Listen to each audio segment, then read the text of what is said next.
국제사회를 놀라게 한 일련의 사건이 펼쳐졌다. 러시아의 푸틴 대통령은 전례 없는 결정을 발표했다. 우크라이나와의 갈등이 끝난 후 한국산 수입품을 전면 금지하고 모두 중국산으로 대체하기로 한 것이다. 이 충격적인 선언은 특히 수년간 러시아에 상당한 투자를 해 온 현대자동차와 같은 한국 기업에 큰 파장을 일으켰다. 이 정책의 영향으로 이러한 기업들은 심각한 재정적, 운영적 도전에 직면했다. 그러나 예상치 못한 전환점이 발생했다. 이 정책이 시행되면서 한국산 스마트폰과 현대기아 자동차를 일상생활에 통합해 사용하던 러시아 국민들은 중국산 제품으로 전환할 수밖에 없게 되었다. 중국 제품을 사용한 지 단 일주일 만에 놀라운 일이 벌어졌다. 예상치 못한 일에 1억 5천만 러시아인들이 갑자기 거리로 쏟아져 나와 푸틴, 물러나라고 외치며 러시아 역사상 처음으로 전국민 시위를 시작했다. 이 갑작스러운 대규모 반응은 러시아 국민들 사이에 한국 제품에 대한 깊은 의존도와 선호도가 있음을 보여줬다. 이는 단순히 경제적 영향뿐만 아니라 급격한 무역 정책 변화의 힘과 소비자 선호도가 공공의 정서를 동원하고 지정학적 결정에 대한 반발을 이끌어낼 수 있는 능력을 강조했다. 이 일련의 사건들은 러시아에서 중요한 순간을 표시하며 국제무역 정책, 국민 정서, 그리고 극단적인 정치적 행동의 예기치 않은 결과 사이의 복잡한 상호작용을 강조했다. 그동안 아무리 전쟁을 일으켜도 80%가 넘는 높은 지지율로 인기를 하늘 높이 유지하던 푸틴, 한국산 수입을 전면 금지한 뒤 이를 모두 중국산으로 대체하자 현재 푸틴의 러시아 내 지지율은 20% 밑으로 대폭락했습니다. 80%에서 20%로 말이죠. 도대체 러시아인들은 한국산 제품만 쓰다가 중국산으로 어쩔 수 없이 교체한 뒤 무슨 일을 경험했길래 이렇게 러시아에서 대반전이 일어났는지 지금부터 이 놀라운 내용 최고 수익률에서 여러분들에게 전해드리겠습니다. 2000년 5월 7일부터 무려 23년 넘게 집권하고 있는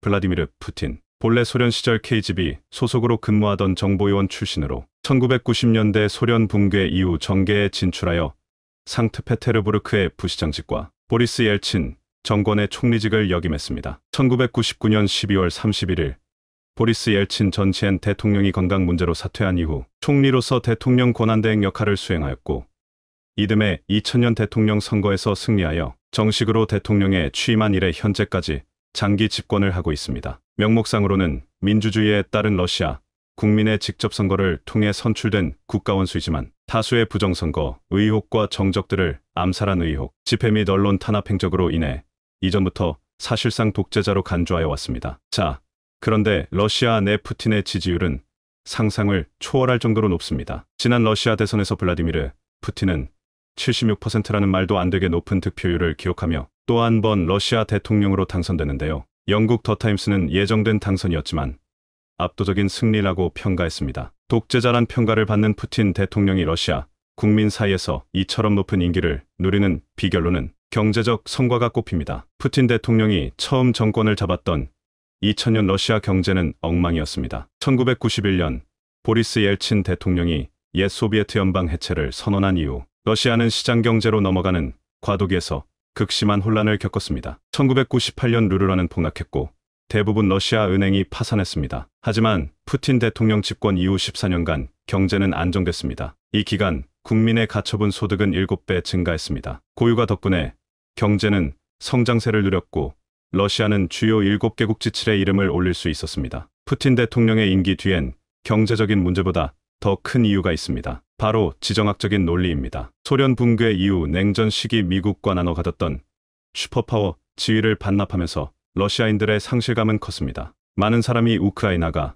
영구적으로 러시아에서 떨어져 나간다는 사실을 수용하기 어려웠습니다. 하지만 2014년 초 러시아가 우크라이나의 크림반도를 병합한 이후 모든 것이 바뀌었습니다. 두 달여 만에 푸틴 지지율은 80%대 이상으로 치솟았습니다. 미국 싱크탱크 스트래트포는 크림반도 병합으로 러시아인의 자신감을 되살려줬기 때문이라고 진단했습니다. 저유가와 서방의 제재 여파로 2015부터 2016년 마이너스 성장을 했을 때도 푸틴 지지율이 타격을 입지 않았던 이유입니다. 정치학자 드미트리 오레슈키는 독일 공영 ARD TV와의 인터뷰에서 푸틴 대통령의 임기 비결에 대해 군사력을 강하게 펼치고 있기 때문이라고 말했습니다. 푸틴이 세계의 군사적 전략적 과제를 지원하는 일에 계속 목소리를 내면서 러시아인은 푸틴 대통령을 미국에 맞서 저항하고 싸우며 러시아를 드러내 주는 인물로 보고 있다는 설명입니다. 이뿐만이 아닙니다. 푸틴의 지지율이 80%에 육박하는 가장 중요한 이유 중 하나가 바로 국민과의 적극적인 소통입니다. 푸틴은 자주 러시아 언론들을 모두 크렘린궁으로 초대해 생중계를 통해 국민과의 대화라는 생방송 질의응답 이벤트를 열고 있습니다. 특별한 일이 없으면 매우 자주 하는 것으로 알려졌는데요. 놀라운 점은 한 번 생중계가 무려 5시간에 육박합니다. 이 생방송 도중 러시아 국민이라면 아무나 질문을 할 수 있고 푸틴이 이에 직접 답하고 해결 방안까지 그 자리에서 직접 내주는 자리입니다. 지난번 블라디미르 푸틴 러시아 대통령은 15일현지 시간 TV 라디오로 생중계된 연례 국민과의 대화에서 4시간 동안 68개의 질문에 답했습니다. 무려 4시간 47분 동안 85개의 질문에 답했던 지난 2013년의 기록을 깨지는 못했지만 환갑을 훌쩍 넘긴 64세 지도자의 모습이라곤 믿기 어려운 체력과 지력줄이 이었다는 평가를 받고 있습니다. 국내외 정치, 사회경제, 스포츠 등 다양한 분야에 걸친 질문들에 구체적 사실과 수치까지 들어가며 자유롭고 확신에 찬 어조로 답하는 모습은 생방송을 지켜본 많은 러시아인의 감탄을 자아내기에 충분했습니다. 주민들의 어려운 민생 문제 해결과 도움 요청에 상황을 파악한 뒤 해결해주겠다라고 어김없이 약속하는 태도에서 국민의 어려움을 살피고 헤아리는 진정한 지도자의 이미지가 풍겨나왔다고 러시아 언론들은 극찬했습니다. 충격적이게도 러시아가 우크라를 침공한 이후 푸틴의 지지율은 더 많이 빠르게 올랐습니다. 블라디미르 푸틴 러시아 대통령이 우크라이나 침공으로 전례 없는 서방의 제재와 비판을 받고 있지만 국내에서는 지지율이 크게 상승하고 있다고 뉴욕타임스가 31일 현지 시간 보도했습니다. 보도에 따르면 러시아 여론조사기관인 레바다 센터는 이날 푸틴 대통령의 지지율이 83%를 기록했다고 발표했습니다. 이는 우크라이나 침공 전인 지난 1월 69%보다 14%포인트 상승했고 최근 수년간 지지율 가운데 가장 높은 수준이라고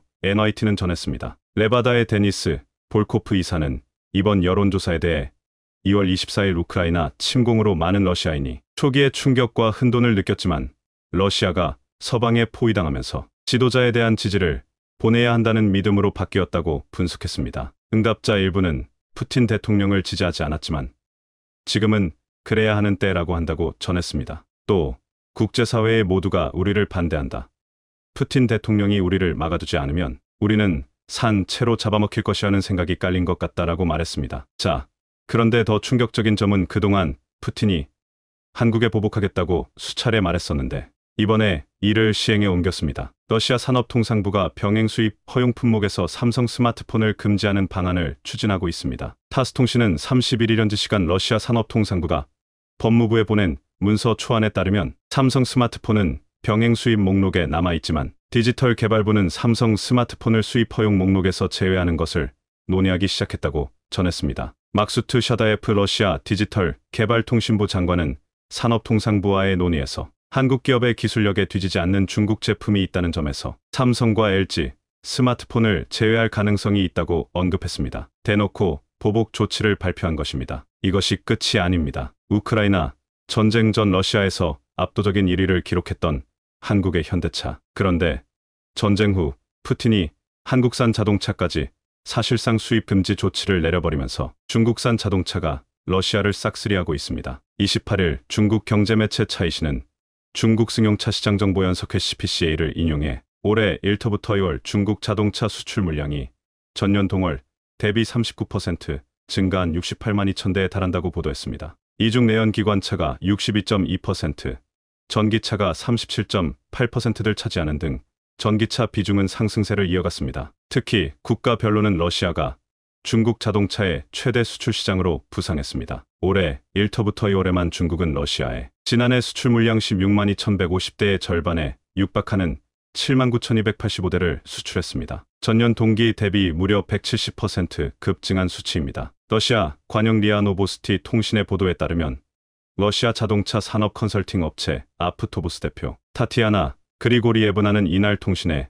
외국 자동차 기업 가운데 현재 러시아에 남은 것은 지리젤리, 하발하버, 장화이 자동차 JAC, 모터스 등의 중국 기업밖에 없다라고 전했습니다. 그러면서 얼마 전까지만 해도 러시아 시장에서 아주 작은 비중을 차지했던 중국 자동차들이 연말까지는 60%의 시장 점유율을 보일 것으로 예상된다.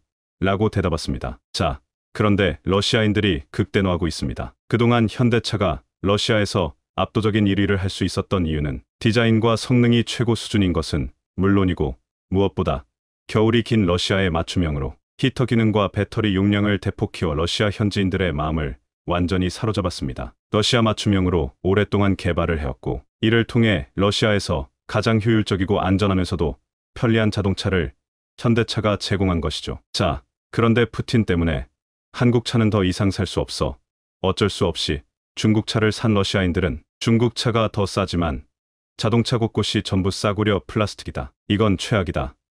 히터를 틀면 기름을 일주에 3번이나 넣어야 한다. 현대차는 2주에 1번만 넣으면 되는데 이건 차이가 너무 신박하다라며 불만을 토로했습니다. 뿐만 아니라 중국산 신차가 러시아에서 6개월 동안 고장률이 77%, 운이 정말 좋아야 고장 안 나는 자동차를 받을 수 있을 만큼 품질이 신박했습니다. 여기에 러시아에 쏟아져 들어오고 있는 중국산 버스는 브레이크가 고장나 러시아 국민들은 하루하루 불안에 떨며 버스를 타고 있습니다. 대한민국은 70년 만에 모든 물자를 받는 국가에서 이제 반대로 보내는 나라가 되었습니다. 강대국들은 이제 당황함을 뛰어넘어서 한국에 서둘러 연락하는 국면이 나오고 있는데요. 최근 폴란드에 이어 에스토니아까지 한국의 퀵서비스를 받은 나라들은 만족감을 표했는데 궁극적으로 왜 이러한 상황이 전개되는지 다시 한번 크게 두 가지의 흐름을 정리해보겠습니다. 1점. 한국의 특수성. 젤렌스키 우크라이나 대통령은 한국의 첨단 무기가 필요했다고 한국에 강조한 바 있습니다. 이런 이야기가 나왔을 당시에 한국 누리꾼들은 갑론을박에 휩싸이며 다양한 이야기가 오고 갔습니다. 하지만 많은 누리꾼들은 왜 우크라이나에서 한국의 무기를 요구했나 하는 이유는 제대로 알 수 없었는데요. 실제 당시에 젤렌스키 대통령이 한국 국회에 연설을 한 뒤에도 우크라이나의 움직임은 꽤나 적극적이었습니다. 주한 우크라이나 대사는 한국의 지대공 미사일 방어체계인 천궁을 보기 원한다고 밝혔고 실제 해당 생산업체인 LIG 넥스원과 미팅을 추진하며 직접 그들을 보고 무기를 요청하려 했던 모습입니다. 그러나 당시 여론과 엄중한 국제정세 분위기상 한국에서는 곤란하다는 반응이 많이 나오면서 이러한 미팅은 취소되었지만 우크라이나 대사는 한국의 무기가 뭐가 있는지 훤히 꿰고 있었습니다. 당시 일부 언론에서는 미국 측에서 우크라이나에 한국의 무기 리스트를 넘겨줬다는 말도 나왔습니다. 주된 이유 중 하나로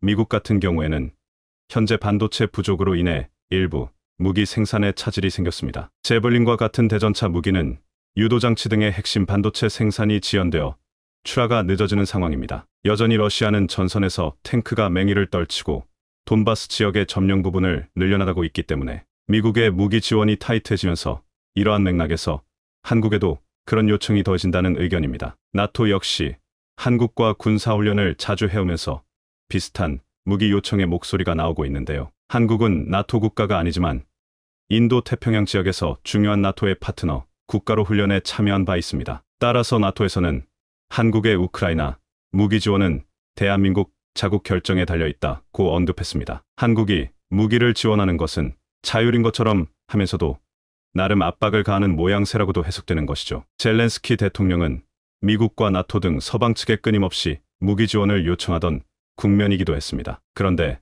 최근 우크라이나 정세와 주변국의 움직임 가운데 그러한 이유가 이제서야 드러나고 있는 것입니다. 우크라이나는 왜 그렇게 많은 국가 중에 한국의 무기를 유독 갖고 싶어 했는지 점점 더 분명해진다는 것입니다. 특히 우크라이나는 물론이고 주변국들의 나온 정황은 왜 한국이 주목받는지에 대한 답변이 되고 있는데요. 그러나 당시 많은 이들은 한국에서 곧바로 우크라이나를 지원하는 것은 여러 가지 문제가 있다고도 말했습니다. 일단은 가장 많이 제기된 문제가 러시아와의 불곰 사업 등 각종 기술이 러시아 기술이 적용된 게 많다는 것입니다. 특히 한국의 미사일 기술 중 많은 부분은 러시아로부터 왔다는 것이 관련 분야에서 나오는 이야기입니다. 미국 무기 같은 경우에는 기술 제휴가 거의 없었고 무기 자체를 통째로 사와야 하는 게 대부분이었으며 장비를 정비하는 것도 자체적으로 불가능해 미국에서 정비를 해주는 것조차 비용으로 분류되기도 했습니다. 미국은 방산 사업을 철저하게 국가 비즈니스로 분류하다 보니 근본이 되는 군 기술이 쉽게 유출되는 것을 꺼렸습니다. 그러나 러시아 같은 경우에는 불곰 사업을 비롯해서 기술 제휴를 하는 경우가 자주 있어 왔습니다. 2013년에 발사되었던 우주발사체 나로호의 경우에는 핵심 기술이 러시아 것임이 잘 알려져 있습니다. 물론 최근 누리호의 경우에는 모든 기술을 국산화시키면서 한국도 7번째 발사국이 된 바 있습니다만, 이러한 중간 단계에서 러시아 기술의 역할이 결코 작지 않았다는 것에는 누구나 동의하는 부분입니다. 따라서 러시아 군 기술이 적용된 일부 무기들을 우크라이나에 제공할 수 없다는 의견이 있었고, 여기에 최근 10수년간 러시아와의 북극 개발과 더불어 각종 경제 프로젝트가 진행 중인 영향도 있었습니다. LNG선이 대거 투입되는 야말 프로젝트를 비롯해 극동 개발은 한국에서도 중요한 부분이기 때문이죠. 또한 지정학적으로 러시아는 한국과 매우 가깝고 장차 통일이 된다면 한국과 국경을 맞닿은 국가이기 때문에 애초에 이들과 불편한 관계를 만들어봤자 좋을 게 없으며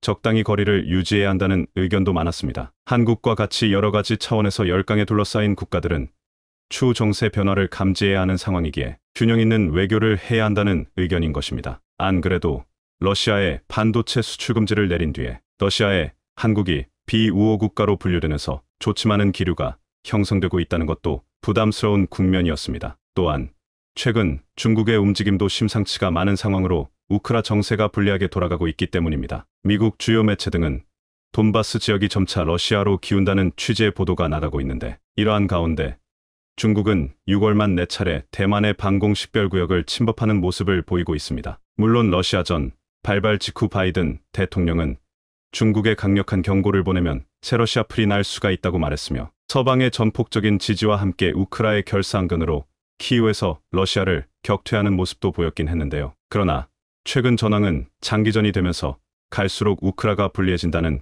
국면이 펼쳐진다는 것입니다. 그러한 상황이 등장하자마자 최근 중국은 대만 해협에서 미국 보고 항해하지 말라는 엄포를 놓았습니다. 잠잠하던 중국이 러시아 전황을 보면서 미국에 맞대응하며 대만 관련해 심상치 않은 움직임을 보이고 있는 것입니다. 따라서 이러한 불안한 지정학적에서 위치의 한국은 자주 국방을 강화하되 주변은 자극하지 말자는 얘기였습니다. 그런데 이러한 가운데 뜻밖의 한국의 무기를 유럽에서 대거 주문하겠다는 오퍼가 들어온 것입니다. 유럽은 현재 러시아 침공의 충격으로 인해서 독일이 군사화를 서두르는 등 초비상에 걸린 모습입니다. 게다가 러시아는 북유럽까지 여차하면 침공할 수 있다는 의사를 밝히며 이들은 나토 가입을 서두르고 있으며, 일부 국가들은 현재 바로 사용 가능한 무기들을 검토하면서 무기 수입을 빠르게 체크하고 있는데요. 그런데 이들 중에 러시아와 국경을 맞닿으면서도 가장 급한 나라들이 한국을 본격콜하기 시작한 것이죠. 이들은 구체적으로 재고 뭐하고 생각할 시간도 없으며 가장 단기간에 빠르게 투입 가능한 자원을 원한 것입니다. 우선 마리우시 폴란드 국방장관은 한국에 방문하여 K-전차 180대 구매 의사를 밝힌 모습이 나왔었는데요. 180대라면 이것만 해도 3조 원대의 적지만은 규모로 K 수출 사상 최대의 실적이 될 수 있을 것입니다. 문제는 폴란드가 여기에 더해서 훨씬 많은 한국 군수물자를 원한다는 것인데요. 당장 FA-50 경공격기 48대를 구매하겠다는 의사를 타집해 온 것으로 확인되는 상황입니다. 폴란드 실무협상단은 한국항공우주산업 KAI에 직접 방문해서 미그-29 대체 전력을 원한다면서 FA-50 경공격기에 대한 자문을 구했고 구입 의사를 타진한 것으로 확인되고 있습니다. 이탈리아 M486과 경쟁을 하고 있지만 초음속 공격기인 FA-50과 비교 자체가 불가하다는 것이고, 필리핀의 내전이었던 마라위 전투에서 맹활약을 하고 실전 경험에서 우수한 접수를 받은 FA-50이 거론된 겁니다. 폴란드는 구체적으로 36개월 내에 해당 기종 모두가 납품이 되는지 여부도 문의한 것으로 보입니다. 이런 흐름 때문인지 KAI의 주가도 날고 있는데 최근 안 좋은 시장에서 6개월간 100% 상승을 보이고 있습니다. 그리고 여기서 폴란드는 금주에 우크라이나와 같은 행동을 하면서 주목을 더욱 받게 된 모습인데요. 우크라가 LIG, 천궁 등을 탐내는데 금주에 방문한 폴란드 방문단은 천궁이 수입을 타진하고 있는 것으로 보입니다. 방산업계에서는 폴란드 방문단은 LIG에 방문했고 제품의 성능과 수입 여부에 대한 문의를 했다고 밝혔습니다. 지대공 요격체계인 현궁은 우크라이나가 콕 집어대놓고 필요하다고 이야기한 무기체계인데, 이번 폴란드 방문단을 통해서 왜 그렇게 우크라이나가 원하고 있는지 그 이유가 드러난 셈이기도 합니다. 특히 우크라와 폴란드 두 국가는 러시아의 요격체계 시스템인 S-300을 사용하고 있는 국가입니다. 하지만 이 S-300이 제 성능을 못 내면서 스팅어 등 서방 무기에 기대는 상황이 많아진 것입니다. 5300은 레이더나 요격 기술 등이 전전 세대 기술이 탑재되고 순항미사일도 요격확들이 급격하게 떨어진 모습입니다. 반면 한국의 천궁이는 첨단 요격 시스템 팩을 탑재하며 기능을 대거 향상시킨 최신 지뢰국 미사일입니다. 이미 능력은 검증되어 UAE에서 4조 원대 천궁이를 수출하기로 한 것도 더욱 그들 구미에 당겼을 것입니다. 게다가 미국의 요격 시스템인 패트리어트 미사일이 폴란드에 제대로 공급되지 않는 것도 한 원인입니다. 미국은 현재 상황에 우크라이나에 배치하는 것도 타이트해서 더욱더 납기는 지연될 것으로 보입니다. 당장 폴란드는 한시가 급한 상황에 이러한 지연은 곤란하며 빠르게 무장화가 되어야 한다는 것입니다. 한국 입장에서도 우크라이나는 곤란한 면이 있지만 폴란드에게 직접 공급하는 것은 문제가 되지 않습니다. 그들이 러시아와 전쟁을 벌이는 것이 아니고 폴란드는 나토국이라 당장 전쟁 날 확률도 낮습니다. 또한 폴란드는 K9 자주포를 96대 가량 구매하면서 한국 무기체계에 대한 신뢰는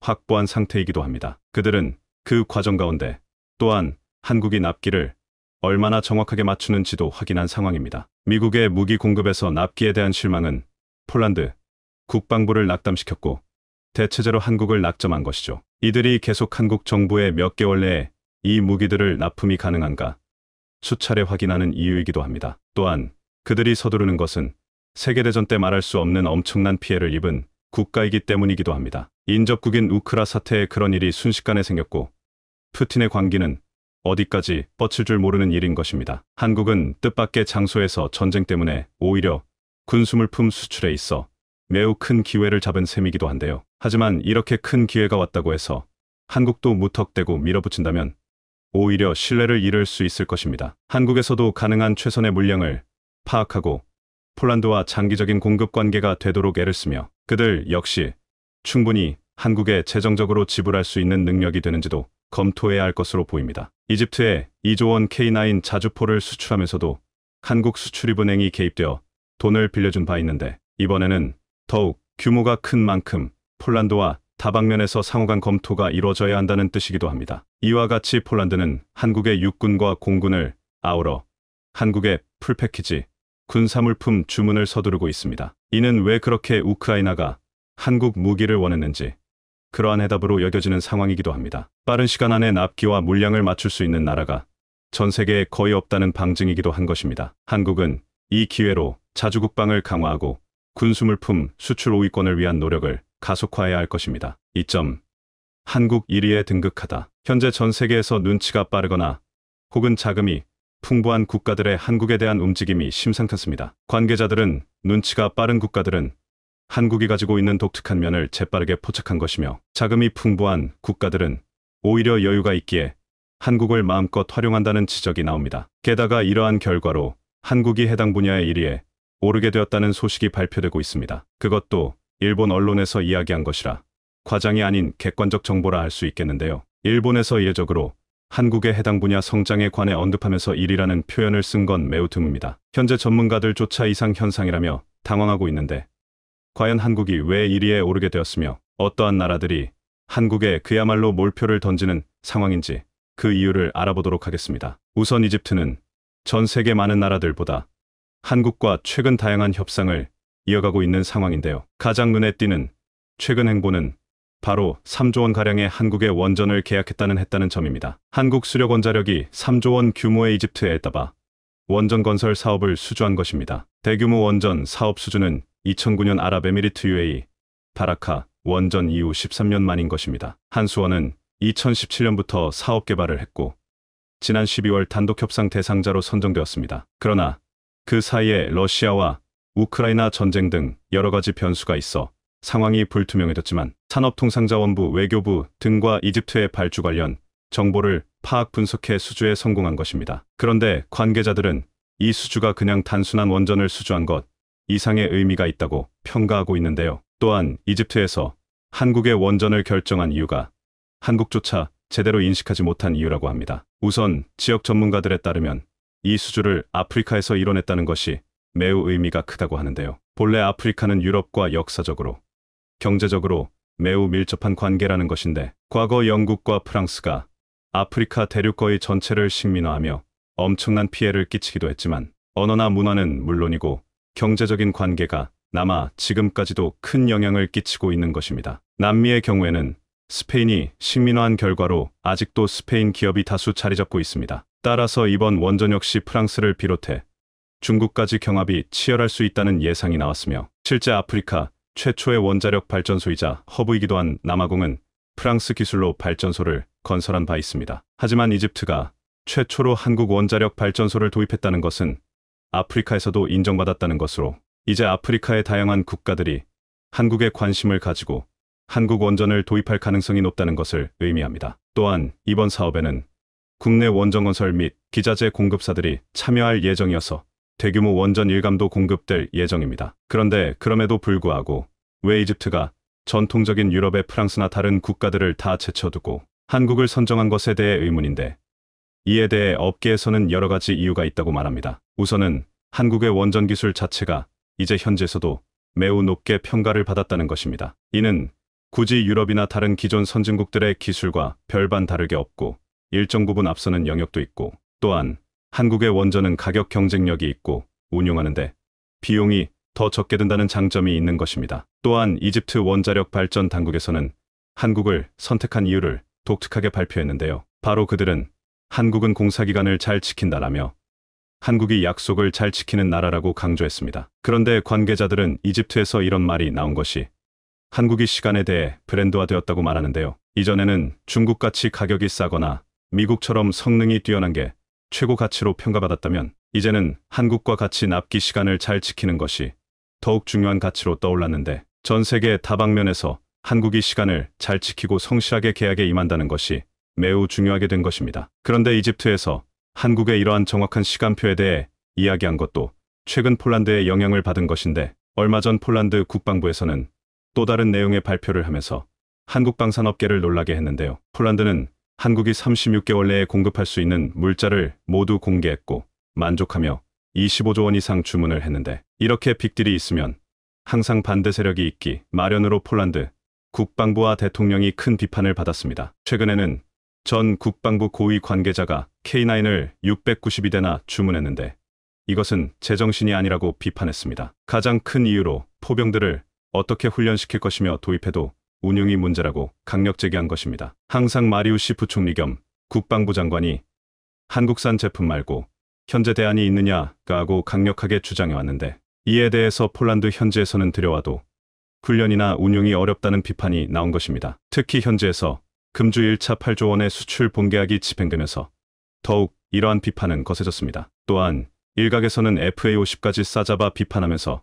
F16보다 성능이 떨어지는데 돈 낭비라고 평하는 등 지속적으로 한국 방산 수입에 대해 부정적인 여론을 조성하는 세력도 생겨난 것입니다. 그런데 이에 화가 난 마리우시 부총리는 즉각 한국의 병사들을 모두 보내겠다라고 말하며 폴란드 장병들은 10월에 K전차 교육을 받으러 한국에 갈 것이라고 전격 선언한 것입니다. 그러면 폴란드에 K가 들어올 때 이들은 훈련도 필요 없이 곧바로 사용 가능하게 한다는 것입니다. 폴란드는 부정적인 여론을 잠재움과 동시에 한국이 얼마나 이런 요청에 유연한 것인지를 보여줬습니다. 실제 미국의 많은 무기를 주문한 폴란드에서는 애초에 이런 요청 자체가 불가능합니다. 미국은 주문을 하면 받을 때까지 그 어떤 과정에 대해 공개하지도 않으며 사전 사용은 거의 불가능합니다. 그러나 한국에서는 주문한 전차 입고 시점에 맞춰 훈련병들을 모두 한국에서 훈련 가능하게 준비해주며 폴란드의 전력에 누수가 가지 않도록 완벽에 가까운 스케줄 서비스까지 진행하고 있는 것입니다. 그런데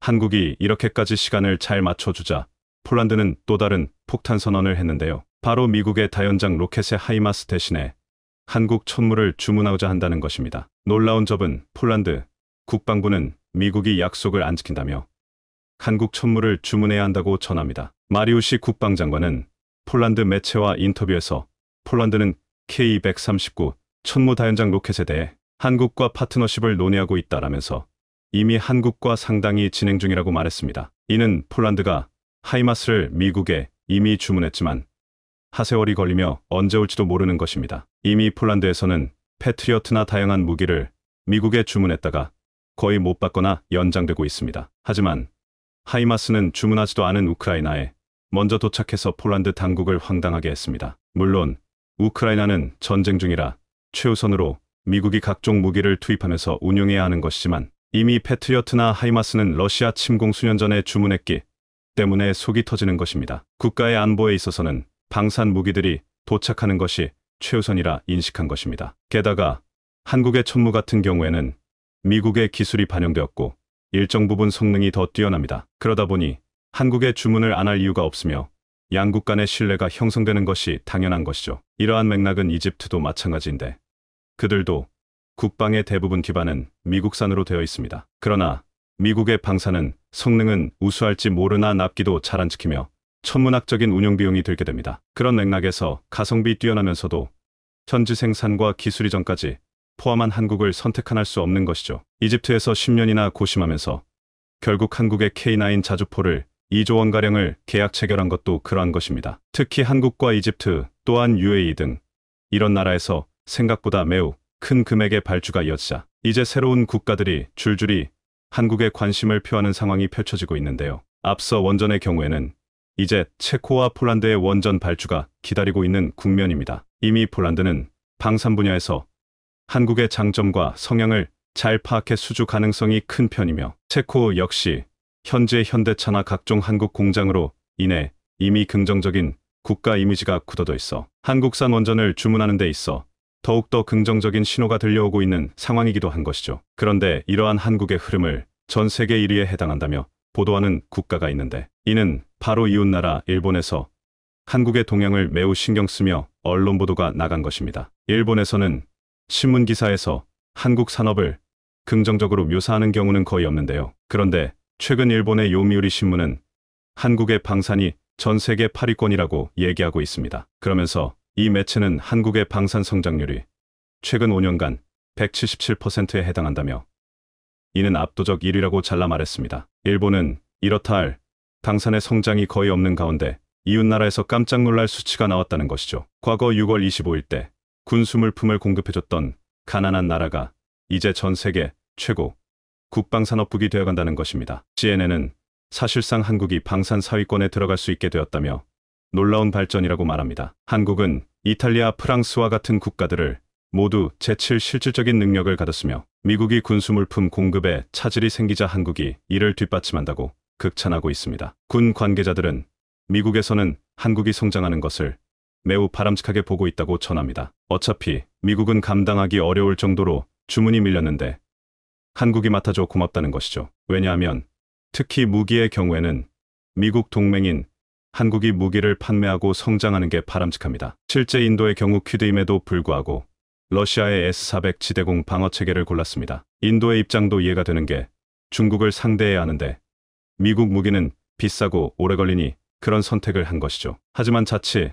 이러다 보면 중국과 러시아 방산 시장이 팽창할 수 있는데 이를 한국이 저지하는 것입니다. 이와 같이 한국은 전 세계 방산 분야 1위의 성장을 보였다며 일본 언론이 불어야 할 정도입니다. 묵묵하게 다양한 분야에서 실력을 누적하고 있다가 이제 위기 상황이 오자 모든 분야에서 시너지를 이루며 전 세계의 다양한 국가들이 한국은 믿을만하다며 각종 산업 분야에서 발주를 이어가고 있습니다. 세계적으로 미국 볼티모어 다리 붕괴 사고가 이슈가 되는 가운데 한국이 건조한 선박이 문제라고 몰아세우던 일본과 중국 매체들이 뒤늦게 놀라운 사실이 드러나며 멘붕에 빠지고 있어 화제입니다. 게다가 미국 내부에서도 심각한 자기 비판이 나오고 있는데 이번 다리 붕괴와 관련해 무슨 일이 벌어졌던 것인지 자세히 살펴보겠습니다. 사고는 26일 오전 1시 싱가포르 국적 컨테이너선 달리디의 예라이오가 볼티모어 항 인근 교각과 충돌하면서 벌어진 바 있습니다. 이 사고로 다리 위에 있던 자동차가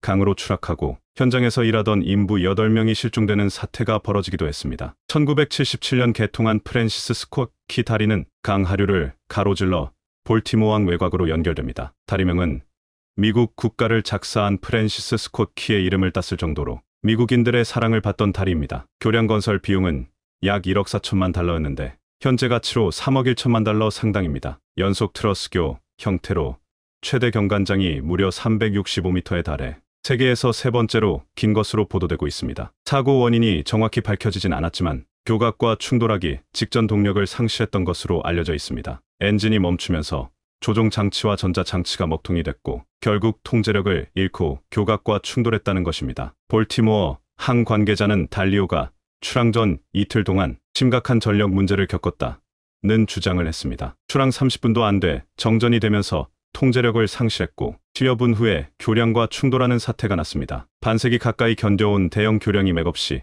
무너져 내리는 모습은 미국 사회에도 큰 충격을 줬습니다. 선박은 다리의 무게를 지탱하던 중앙 교각을 들이받았는데 충돌 직후 2.6km에 달하는 교량 중 강물 위를 지나는 구간 전체가 도미노처럼 무너져 내렸습니다. 왕복 4차선 다리가 내려앉는 데는 20초밖에 걸리지 않았습니다. 이 다리는 하루 3만 대 이상의 차량이 지나는 곳이지만 충돌 전 선원들이 조난 신고를 해 차량 통제가 이뤄지면서 다리 위에서 작업을 하던 인부들만 피해를 입었습니다. 도선사 2명이 탑승한 상태에서 이러한 충돌 사고는 이례적인 상황입니다. 해운 전문가는 이번 사건의 원인이 엔진 고장, 조종 실패, 발전기 고장 등을 생각해 볼 수 있다는 언급을 했습니다. 달리는 총 10만 돈 규모로 약 9,700개의 컨테이너를 실을 수 있는데 지난 2015년 현대중공업이 건조해 선주사로 인도한 바 있습니다. 주 추진 엔진은 독일 MAN의 라이선스를 활용해 현대중공업이 제작했고 보조 엔진은 현대중공업이 자체적으로 제작한 힘센 엔진입니다. 해당 엔진은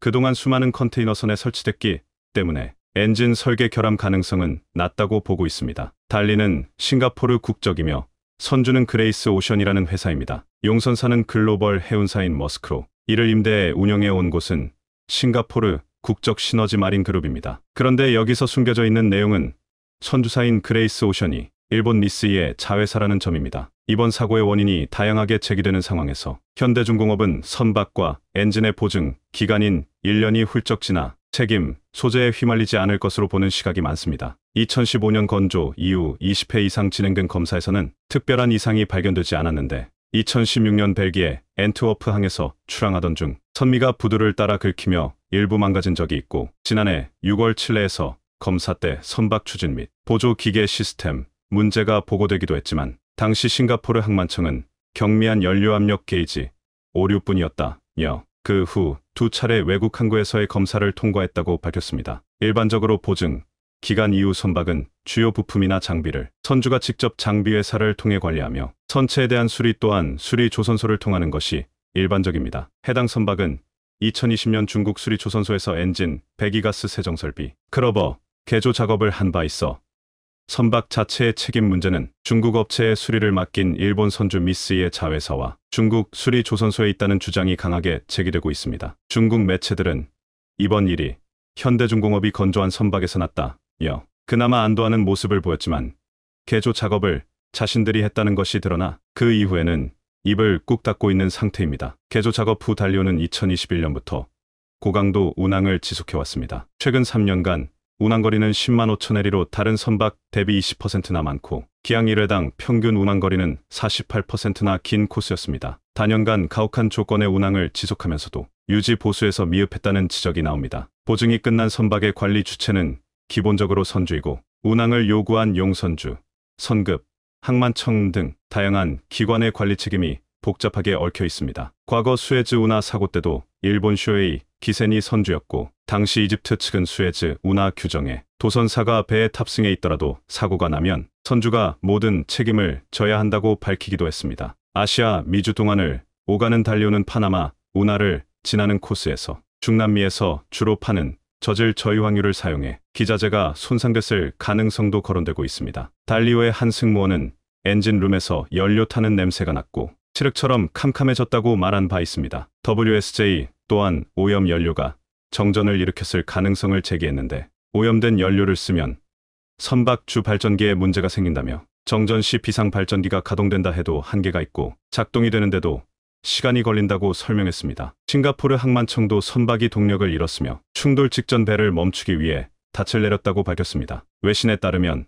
전체 보험 지급액 규모는 최대 40억 달러가 될 전망입니다. 미국 최대 자동차 수입항이자 미국 2위 석탄 수출항인 볼티모어항이 막히면서 추정 보상액이 더욱 커진 상태입니다. 선주사와 용선사가 연대에 배상에 나설 것으로 보이는데 이들은 로이드 해상보험에 가입돼 있습니다. 볼티모어항은 대서양과 미국을 연결하는 주요 관문입니다. 작년 한 해에만 5,200만 돈의 국제 화물을 처리했는데 이는 미국 항구 중 9번째 규모입니다. 금액으로 따지면 800억 달러 107조 원 상당입니다. 석탄, LNG, 폐지, 고철, 자동차를 주로 수출하고 자동차, 소금, 제지 등을 주로 수입하는 통로로 작년에는 자동차와 소형 트럭 84만 7천 대를 취급하기도 했습니다. 이는 13년 연속 미국 어느 항구보다 많은 양입니다. 미국 신차 재고의 약 4분의 1 정도를 처리하는 수준입니다. 해당 항구를 이용하는 자동차 업체는 닛산, 토요타, GM,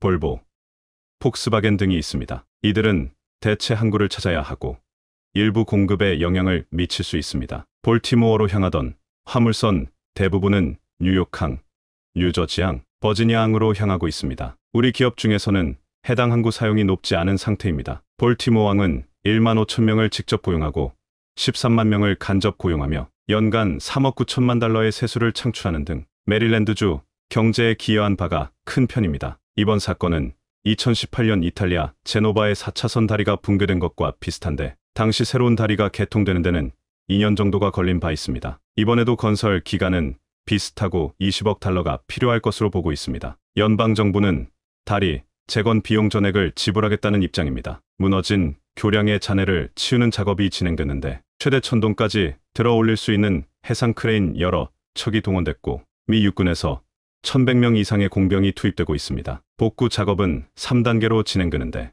1단계는 볼티모어항으로의 양방 통행이 가능하도록 만들고 2단계는 달리 호위에 걸려있는 교량 잔해를 제거해 옮긴 뒤 마지막으로 강바닥에 있는 콘크리트 및 철강 구조물을 인양하는 순입니다. 음파 탐지기를 사용해 15m 깊이의 강바닥 잔해를 파악하고 이들을 조각낸 뒤 해상 크레인으로 드러낼 예정입니다. 달리호 선체가 크게 파손되지 않은 점은 다행인데 유류가 유출되지 않고 있어 침몰할 가능성은 적다는 분석입니다. 이 선박에는 부식성 화학물질과 가연성 물질, 리튬이온 배터리 등 위험 물질이 담긴 컨테이너 56개가 실려 있어 화재 발생이나 침몰은 큰 재앙이 될 수 있습니다. 이번 사고를 계기로 미국 내에서는 노후 교량의 안전성 문제가 대두되고 있습니다. 미국 전체 교량 가운데 42%가 50년 이상 노후된 교량입니다. 2022년 바이든 정부는 교량 보수를 위해 5년간 273억 달러 규모 자금 투입을 발표하기도 했습니다. 미국 전역에 걸쳐 구조적으로 결함이 있는